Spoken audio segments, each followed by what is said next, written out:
பிரியமானவர்களே, இயேசு கிறிஸ்து நாமத்தினாலே உங்களை ஒவ்வொருவரையும் வாழ்த்தி வரவேற்கிறேன். நன்றாக இருப்பில் நம்புகிறேன், விசுவாசிக்கிறேன். இயேசுவின் நாமத்தினாலே உங்களை ஒவ்வொருவரையும் ஆசீர்வதிக்கிறேன். ரோமர் 5ஆம் அதிகாரம் 8ஆம் வசனம். நாம் பாவிகளே இருக்கையில் கிறிஸ்து நமக்காக மரித்ததினாலே தேவன் நம்மேல் வைத்த அன்பை விளங்க பண்ணினார்.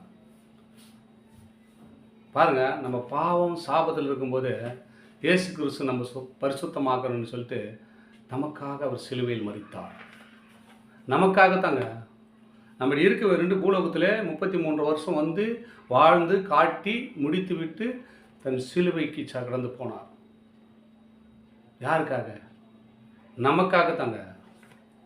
நம்ம பாவிகளாக இருக்கணும், மனம் திரும்ப வேண்டும் சொல்லி தான் நாம் பாவிகளாக இருக்கையில் கிறிஸ்து நமக்காக மரித்ததினாலே தேவன் நம்மேல் வைத்த அன்பு.